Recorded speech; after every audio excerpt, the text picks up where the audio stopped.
திருச்சிற்றம்பலம். அனைவருக்கும் வணக்கம்.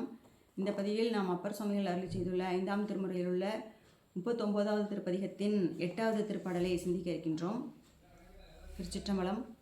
கோலும் புல்லும் ஒரு கையில் கூர்ச்சமும் தோளும் பூண்டு துயரமுற்று என் பயன் நீளமா மயிலாடுதுறையனே நூலும் வேண்டுமோ நுண்ணுணர்ந்தோர்கட்கே அப்படின்னு பாடுறார்.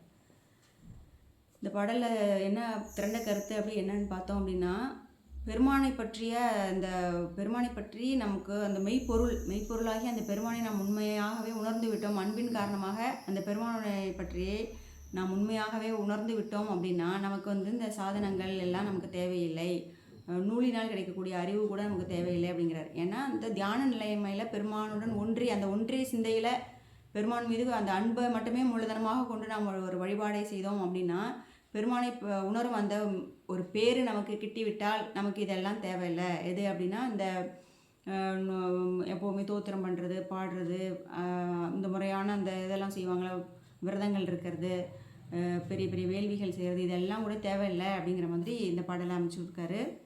அதாவது கோலும் புல்லும், கோல்னால் இங்கே யோக தண்டம், யோகம் செய்வோம், தியானம் பண்ணுறோம், தவம் பண்ணுறோம், காட்டுக்கு போகிறோம் அப்படிங்கிற மாதிரிலாம் அதுக்கு தேவையான அந்த சாதனங்கள். கோலும் அந்த யோக தண்டம், புல்லுன்னா அந்த தர்பை மாதிரியான புற்களை கொண்டெல்லாம் செய்வாங்க இல்லையா, அது ஒரு கையில் கூர்ச்சம்னா இந்த வேள்வி செய்யும் அந்தணர்கள் எல்லாம் அந்த தர்பையில் நுனியில் முடிச்சு போட்டுட்டு ஆவாகனம் பண்ணுறதுக்காக பண்ணுவாங்க இல்லையா, அப்படிப்பட்ட அந்த கூர்ச்சமும் தோளும், அந்த தோல் உடையெல்லாம் உடுத்திட்டு அப்படிலாம் நீங்கள் ஒரு வேடம் கொண்டு கஷ்டப்பட வேணாம் அப்படின்னு சொல்கிறாரு. மிக எளிதாக பெருமானை நாம் அடையலாம் அப்படின்னா எப்போ அப்படின்னா அவரை நம்ம முற்றிலும் உணர வேண்டும். அதற்கு நமக்கு அன்பு மூலதனமாக தேவைப்படும் அப்படிங்கிறது தான் சொல்கிறாரு.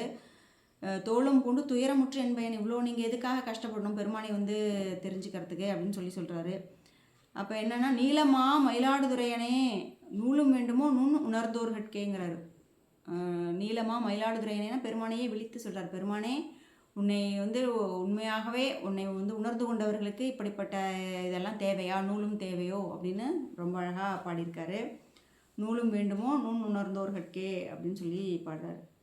இதான் திருஞான சம்பந்த சுவாமிகளும் ஒரு பாடலை பாடியிருப்பார். வீடும் ஞானமும் வேண்டுதிரையில் விரதங்களால் வாடின் ஞானம் என்னாவதும் அப்படின்னு பாடியிருப்பார்.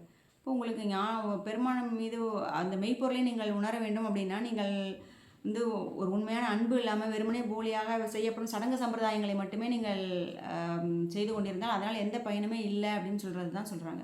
அப்போ என்னன்னா, அது கூடவே நமக்கு அன்புங்கிறத தான் பிரதானமாக கொண்டு நாம் பெருமானை வழிபடணும். அப்படி வழிபடும் பொழுது அந்த பெருமான் அவரே தானே தலையளித்து நம்மை ஆட்கொண்டவர்களும் பெருமான் இல்லையா அவர்.